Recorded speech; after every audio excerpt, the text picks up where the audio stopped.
अस्सलाम वालेकुम। कैसे हैं आप सब लोग। Welcome back to my channel, welcome back to another vlog. तो आज का व्लॉग कर रही हूँ मैं दोपहर के टाइम से स्टार्ट। और भावलपुर में ना पिछले 2-3 दिन से मुसलसल जो है ना बारिशें हो रही हैं। तो ये भी थोड़ी देर के लिए जो है तो ये भी बस थोड़ी देर के लिए धूप निकली थी। मैंने कहा चलो बाहर चलते हैं, देख के आते हैं। सर्दी बहुत ज़्यादा हो रही है भावलपुर में, शदीद सर्दी हो रही है। और जी ये हम लोगों ने बनवाई थी देग अल्लाह ताला के नाम पे बांटने के लिए, क्योंकि अंकल की है 10वीं बरसी, तो उस पर हम लोगों ने बांटनी थी। और अंकल को इस दुनिया से गए हुए जी 10 साल हो गए हैं। बस यहाँ ये दुआ करूँगी कि अल्लाह ताला जिन जिन के प्यारे भी इस दुनिया से चले गए हैं उन सबको जन्नत में आला मकाम अता फरमाए, आमीन सुम आमीन। तो बिरयानी बनवाई थी अल्लाह ताला के नाम पे भेजने के लिए, देने के लिए, क्योंकि हम तो अपने प्यारों को उनके जाने के बाद ना सिर्फ इस तरह सवाब दे सकते हैं कि उनके नाम के पे कोई चीज़ बांट दी जाए और कुरान खानी करवा ली जाए। इस तरह जो है वो हम अपने उन प्यारों तक जो है सवाब पहुंचा सकते हैं। बाकी तो इंशाल्लाह क़यामत वाले दिन जो है अल्लाह ताला उनसे हमारी मुलाकात करवाएंगे। तो अभी हम लोग वेट कर रहे थे हसीब का, क्योंकि हसीब और आंटी अदालत गए हुए थे, तो उन्होंने आना था। तो जो है ना फिर देख जो है वो बांटना स्टार्ट करनी थी। और उसके बाद जी मैं रूम में आके मैंने इरा को तैयार कर लिया, क्योंकि हसीब को भी देर थी आने में, तो सर्दी काफ़ी ज़्यादा थी। फिर मैंने इरा को अच्छे तरीके से पैक वगैरह किया और मैंने कहा इसको रूम में ही रखूँगी, बाहर जो है ना मैंने इसको नहीं लेके जाना, क्योंकि काफ़ी ज़्यादा जो है ना ठंड हो रही थी। और बहुत ज़्यादा भावलपुर में जब ठंड होने पे आती है ना तो शदीद जो है ना वो ठंड हो जाती है। तो यहाँ मैं और ये बैठे हुए थे और इरा को मैंने लेगी पहनाई थी और उसके ऊपर ये वाली सॉक्स पहना दी थी, ताकि इसके पाँव जो है वो गर्म रहे। क्योंकि आपको पता बच्चा खेलता रहता है, बच्चों को तो खैर नहीं फील होती, लेकिन बाद में जो है ना माँ बाप को बड़ी फील करनी पड़ जाती है।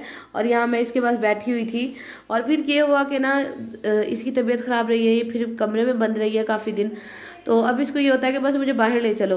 तो यहाँ मैं इसको लेके बाहर आई थी और ये जो छोटे छोटे जो पपीज़ आप लोग देख रहे हैं, ये जो कुत्ती है हमारे घर की, उससे ये छोटे छोटे से बच्चे दिए हैं। इतने क्यूट लगते हैं ना चलते हुए, बस यहीं तक ही क्यूट लगते हैं। वैसे मुझे कुत्तों से ना मतलब अजीब सी चिढ़ है। और मैं तो इस हक में भी नहीं हूँ कि घर में जो है ना ये चीज़ रखी जाए। हाँ हिफाजत के तौर पे आप लोग रख सकते हो, लेकिन ना वो भी कोई नस्ली बंदा कुत्ते रखे। ये जो है ना, अब यकीन करें रहमत का फरिश्ता नहीं आता, और ये बात जो है वो सच है कि रहमत का फरिश्ता नहीं आता। तो मुझे बड़ी चिढ़ चढ़ती है इनसे। तो यहाँ चिंची खड़ी हुई थी जिसपे देग आई थी, तो इरा को मैंने इस पर बिठा दिया, तो वो इन्जॉय कर रही थी मौसम। और मुझे ये टेंशन नहीं होती, क्योंकि इरा को मैंने इतना कुछ माशाल्लाह नीचे पहनाया होता है ना, खुद मैं कुछ पहनूँ ना पहनूँ, लेकिन इरा को इतना कुछ पहनाया होता है ना कि मुझे पता होता है कि इसको ठंड नहीं लगनी। और अभी हसीब को आने में देर थी और मुझे काफ़ी ज़्यादा जो है वो भूख लग रही थी। तो मैंने कहा चलो अपने लिए जो है मैं नूडल्स बना लेती हूँ, हसीब से मैंने मंगवाए थे। अच्छा नूडल्स में ना मुझे ये वाला नूडल्स का जो फ्लेवर है ना यही अच्छा लगता है। मुझे वो ग्रीन वाला जो है ना वो बिल्कुल भी अच्छा लगता है, वो मेरे टेस्ट के मुताबिक थोड़ा फीका हो जाता है। तो ये उसके बाद इरा का दूध भी बॉयल किया और पानी भी बॉयल करके उसमें फीडर भी मैंने इसके जो है वो धोने के लिए रख दिए। और चाट मसाला भी मैं ले आई थी, वो इसलिए कि तो चाट मसाला मैं इसलिए ले आई थी क्योंकि हसीब फ्रूट्स लाते हैं। मैं तो शौक से फ्रूट्स नहीं खाती, लेकिन आपको पता है सालन में फ्रूट्स खाना भी बहुत ज़रूरी है। तो हसीब लाते हैं कि चलो तुम खा लो खा लो, तो फिर मेरा ये होता है कि चलो ये ना हो कि ख़राब हो जाए। वैसे मैं ख़राब होने से पहले पहले जो मुझे पता होता है कि मैंने नहीं खाने, वो मैं रानी बाजी को भी उठा के दे देती हूँ कि चलो किसी के मुँह में चले जाएंगे। तो यहाँ जी मैं अपने लिए बना रही हूँ नूडल्स, और मैंने कहा चलो फ्रूट्स लेके आए थे तो उनकी हसीब के लिए बना देती हूँ फ्रूट चाट, क्योंकि हसीब ये वाली जो फ्रूट चाट होती है ना काफ़ी शौक से खा लेते हैं। खैर वो मीठी फ्रूट चाट, मीठी मतलब कि क्रीम वाली फ्रूट चाट भी जो होती है ना वो भी बहुत शौक से खाते हैं, लेकिन मैं फ्रूट चाट खाती हूँ ना वो ये जिसमें माल्टे का रस होता है ना, वो वाली मुझे बड़ी अच्छी लगती है, देसी तरीके से जो बनती है। तो यहाँ मैं ये बना रही हूँ और उसके बाद हसीब का वेट कर रही थी कि जल्दी से वो खैर से आए, फिर हम लोग देग बांटे, क्योंकि हम लोगों ने जाना था फिर बाकी घरों में भी बांटने, इसलिए बस अभी जी इस काम से फ्री हुई थी। तो मैंने ये जी बन गई है मेरी फ्रूट चाट, और ये मुझे बहुत अच्छी लगती है और बहुत मज़े की लगती है। मतलब देसी तरीके से बनी हुई फ्रूट चाट ना आपको पता है हर घर में बनती है, और ये अच्छा तरीका है फ्रूट्स खाने का। और अभी जी देर थी हसीब को आने में, तो मुझे मेरा पैकेज जो है वो रिसीव हुआ था। तो आप लोग ये देख रहे हैं ऑर्गेनिक्स के बॉडी स्क्रब मैंने मंगवाया, 3 फ्लेवर है इनके पास अभी, और मैंने तीनों मंगवा लिया हम तीनों बहनों के लिए। और आप यकीन करें मैंने इनसे ना पहले ऑयल मंगवाया था, तो इन्होंने मुझे बताया था कि मैम हम ना वो भी लॉन्च कर रहे हैं, तो अभी ना वो फुल तैयार नहीं हुआ, मतलब पैकेजिंग शैकेजिंग उसकी नहीं हुई। तो मैंने कहा आप मुझे भेज दें, मैं ट्राई तो करूं। और वो मेरे वॉशरूम में पड़ा है। आप यकीन करें अगर आपके डार्क अंडर आर्म्स है या डार्क नकल्स है या कहीं से भी स्किन डार्क है, ये इतना अच्छा वर्क करता है, इतना अच्छा वर्क करता है। और ये एक बॉटल आपकी ना तकरीबन 2 से 3 महीने की जो है ना सुकून करवा देगी, कहीं भी नहीं जाती। हम लोग क्या करते हैं, हम लोग ना अपना ख्याल बिल्कुल ही नहीं रखते, हमें होता है बस साबुन से नहा लिया बहुत हो गया। नहीं, बॉडी को भी स्क्रब की ज़रूरत होती है और स्क्रब करने से स्किन इतनी ज़्यादा सॉफ्ट हो जाती है जिसकी हद नहीं। जब मुझे डॉक्टर भी कह रही थी कि तुम्हारी जब ना स्किन ब्लैक नहीं हुई, पिछले बार बहुत ज़्यादा हो गई थी।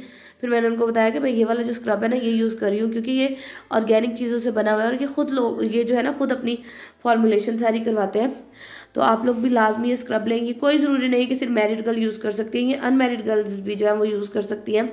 और कहाँ से मिलेगा स्क्रब की सारी डिटेल जो मैं डिस्क्रिप्शन बॉक्स में डाल दूँगी। आप लोग यकीन करें, एक दफ़ा लेंगे ना आप लोग मुझे दुआएं देंगे। और जिन जिनकी शादी होने वाली है ना वो गर्ल्स तो लाजमी जाके ये लें, और आपकी स्किन ऐसे स्मूथ हो जाती है जिसकी हद नहीं। और जी अभी हम लोग जा रहे हैं, रात का टाइम है, इरा को मैंने सुला दिया था और फिर जो शॉपर बनाए थे वो जाके बांट आए थे सारे, और मैंने सिस्टर के घर चावल भिजवाने थे तो यहाँ मैं आई हूँ सिस्टर के घर चावल देने के लिए। साथ में जोया भी हैं, साथ में मेरी जो बड़ी जिठानी है वो भी हैं, और साथ में बड़े जेठ हैं। तो हम लोग आए हैं। तो सिस्टर ने ना करते करते बिना जी जल्दी जल्दी से बना ली कश्मीरी चाय। तो फिर हम लोगों ने वहाँ जो है बैठ के कश्मीरी चाय पी। मैंने आप लोगों को इनके घर का जो टूर है वो दे दिया है, तो अगर आप लोगों ने नहीं देखा तो आप लोग जाके देख सकते हैं। और ये जी है नेक्स्ट मॉर्निंग का व्लॉग। उसके बाद हम लोग मेरी सिस्टर इन लॉ के ससुराल भी गए थे, वहाँ से जिठानी के घर भी गए थे, लेकिन वहाँ मैंने रिकॉर्ड नहीं किया। तो यहाँ जी मैं आई हूँ अम्मी की तरफ, और अम्मी के घर जब आई तो अम्मी वगैरह गए थे फौतकी पे, और किचन काफ़ी गंदा हो रहा था क्योंकि भाभी अपने घर गई हुई हैं।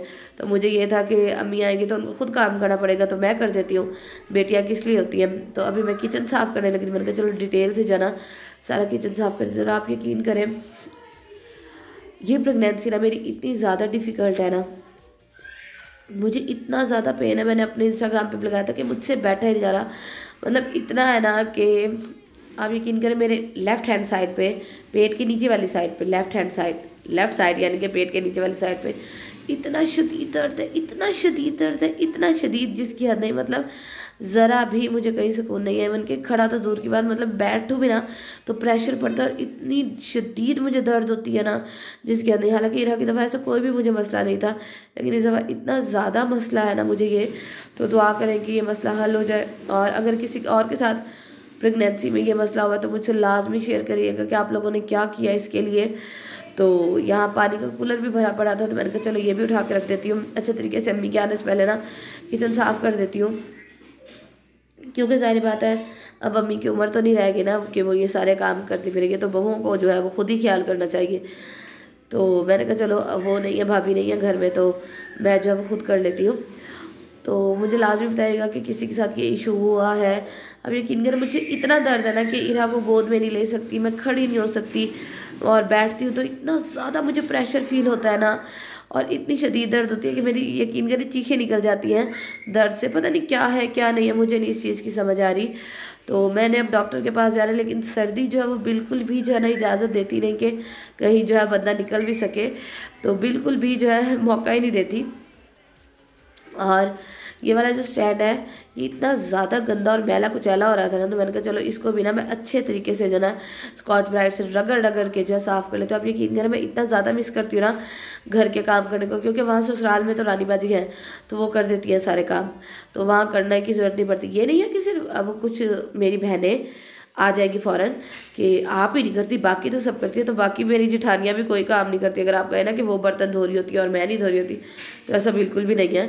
हमारे वहाँ जो सारे काम करती है वो रानी बाजी करती हैं, तो इसलिए तो फिर यहाँ आई थी तो मैंने कहा चलो जल्दी से जो है ये धो लेती हूँ।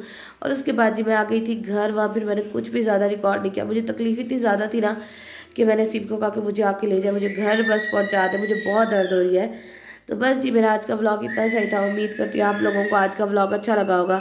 अगर अच्छा लगा हो तो जाते जाते लाइक कर दीजिएगा। मुझे इरा और नसीब को दुआ में याद रखिएगा। अल्लाह हाफिज़।